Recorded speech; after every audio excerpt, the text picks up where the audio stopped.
हार जाएगा आपकी। 50,000 वोट से जीते थे। अरे 50,000 से हारेंगे कहाँ? 50,000 हारेंगे एकदम जमीनी आदमी को टिकट मिलेगा, 50,000 से हारेंगे। ऐसा एक भी अवसर आज तक नहीं मिला कि जनता का न सुना हो, और यदि वो नहीं सुना हो, यदि वो नहीं सुना तो उसको सरकार ने सुन लिया। ये लोग पांचों दल तन मन धन समर्पित करके एकदम एक सूत्र में बंध के पांचों दल विधानसभा भी चुनाव लड़ेगा। ब्रह्मपुर में शंभू जी विधायक हैं, तो शंभू यादव जी विधायक कम व्यवसायी, ठीक ना, काम के बारे में उनके पास जानकारी का अभाव है।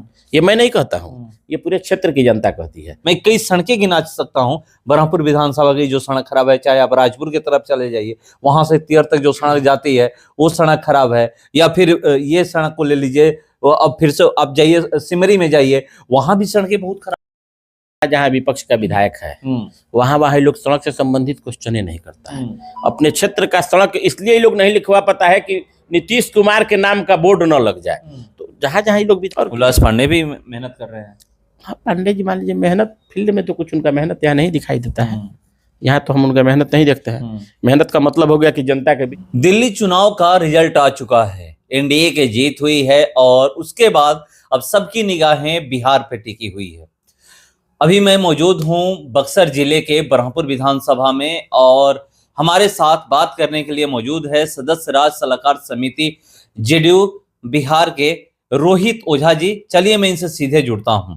IBN 7 भारत में आपका स्वागत है। बहुत बहुत धन्यवाद IBN 7 के दर्शकों को भी, आपको भी। रिजल्ट आ चुका है, एनडीए की जीत हुई है, बिहार की बारी है, क्या यही परिणाम यहाँ भी होगा? बिहार में तो पहले से एनडीए की सरकार है, तो यहाँ तो यही सरकार को रिन्यूअल होना है। 25 से 30 फिर से नीतीश, ये तो फाइनल पहले से हम लोग अपना नारा ये दे चुके हैं।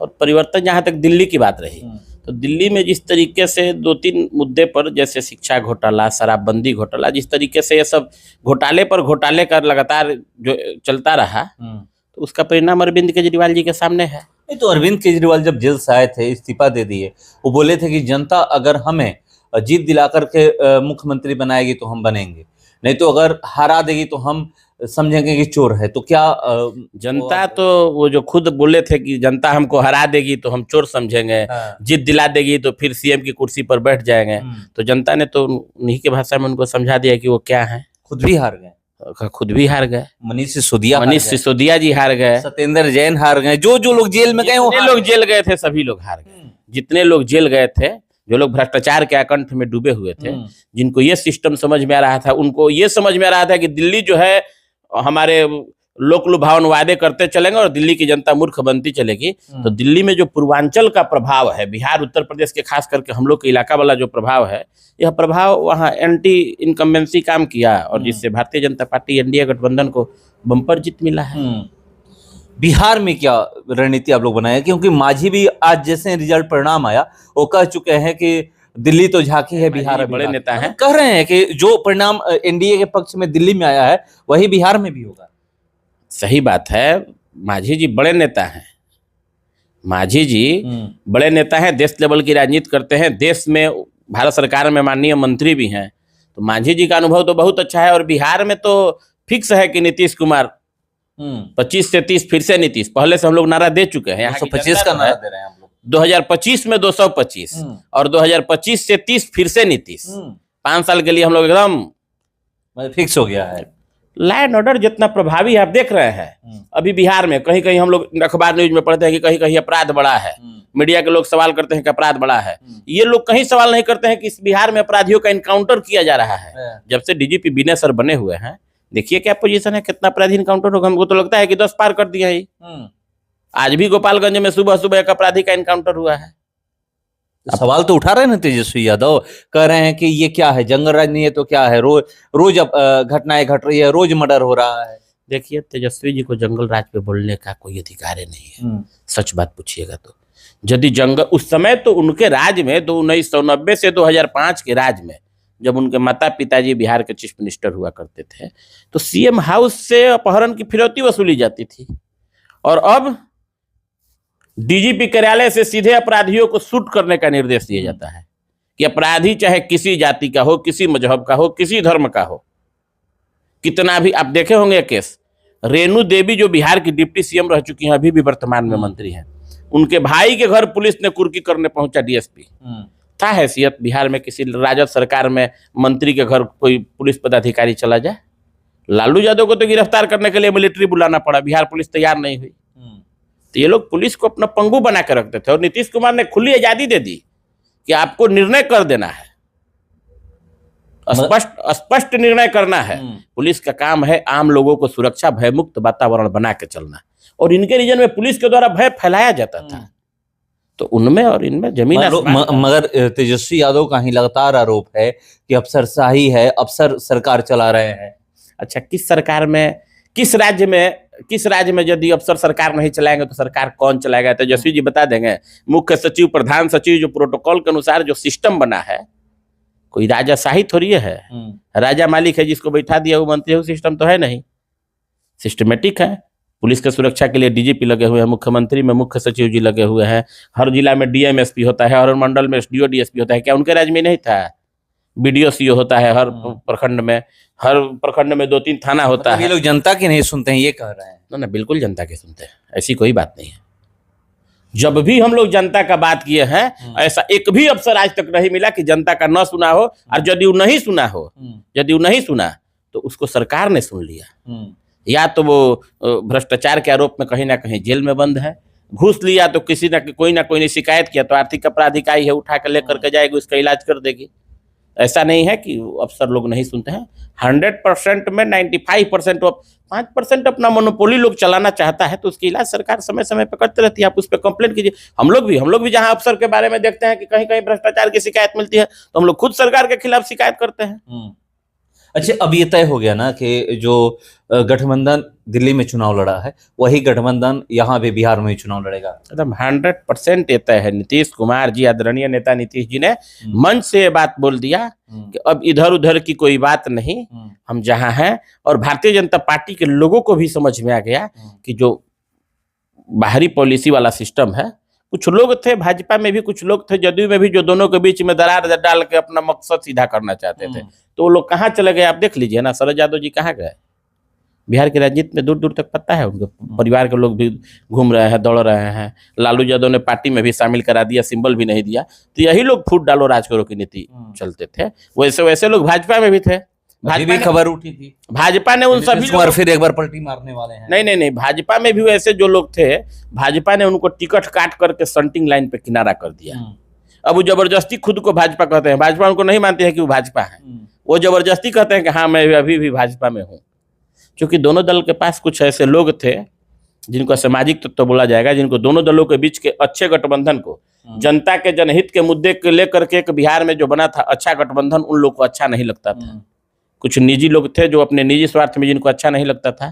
तो नीतीश कुमार भी अपने यहाँ से उन सभी लोगों को बाहर कर दिए, और भारतीय जनता पार्टी के लोग भी उनको बाहर कर दिए, भाजपा के लोग जो ऐसे नेता थे। तो अब एकदम स्पष्ट है कि एनडीए की सरकार इसी तरीके से चलेगी। और पांचों दल, एनडीए गठबंधन में पांचों दल, लोक जनशक्ति पार्टी हो, आदरणीय जीतनराम मांझी की पार्टी हो, भाजपा हो, जनता दल हो, उपेंद्र जी की पार्टी हो, ये सभी लोग पांचों दल तन मन धन समर्पित करके एकदम एक सूत्र में बंध के पांचों दल विधानसभा भी चुनाव लड़ेगा।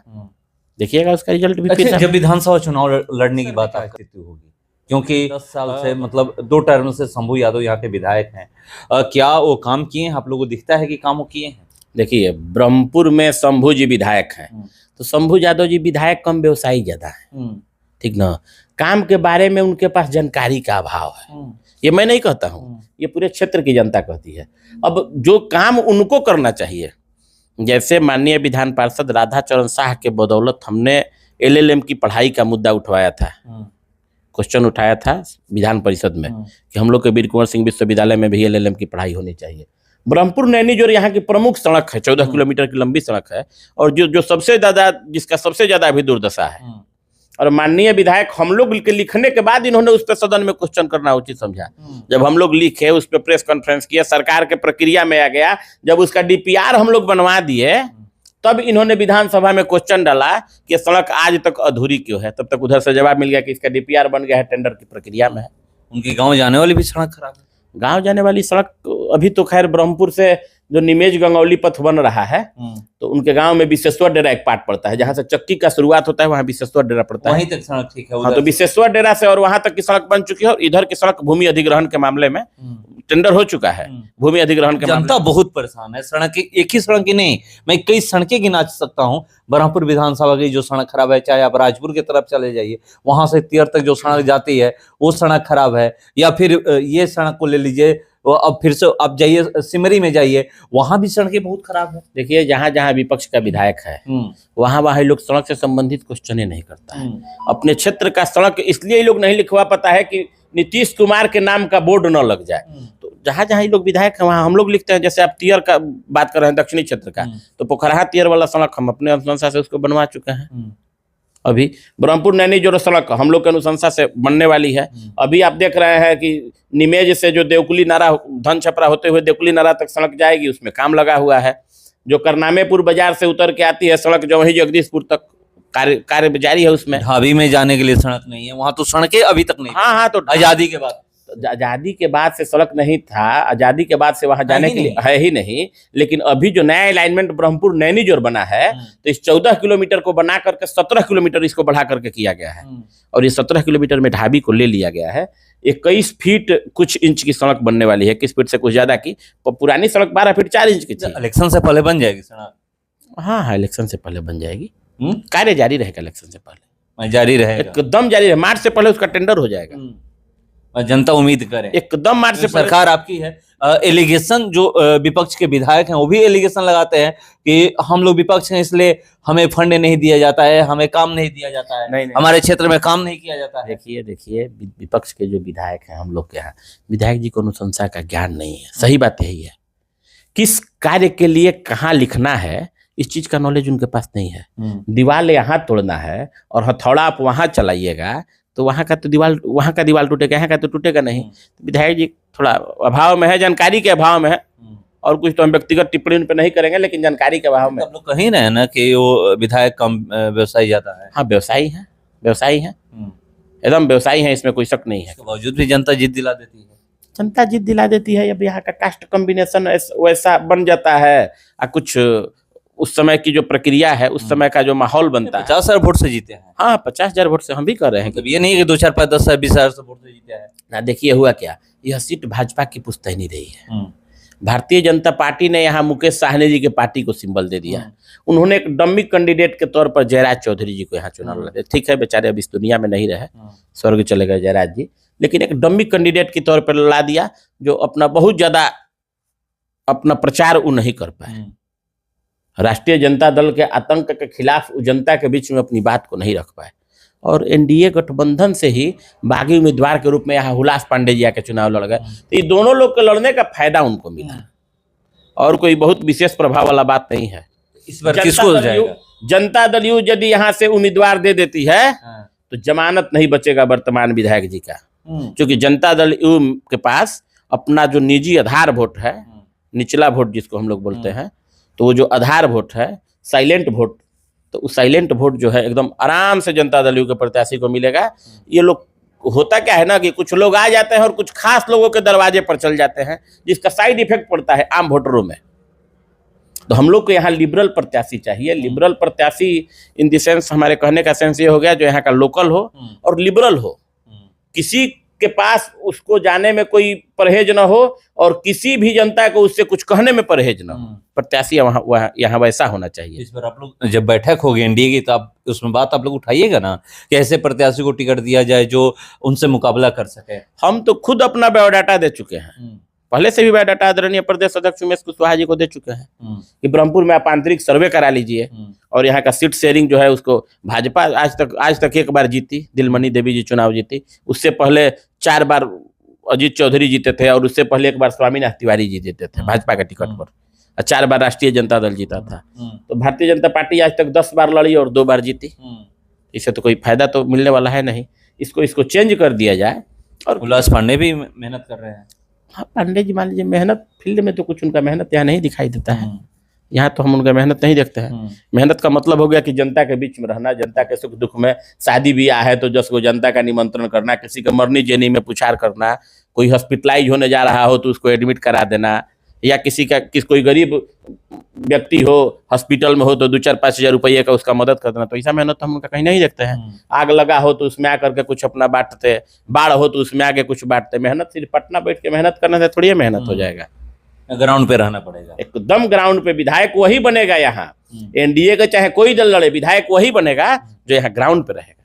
तो देखिए, ब्रह्मपुर विधानसभा से विधायक वही बनेगा जो ग्राउंड पर रहेगा। इंतजार हम लोग करते हैं कि इस बार ब्रह्मपुर विधानसभा से एनडीए से किसको टिकट मिलता है, क्योंकि एनडीए अब एक है।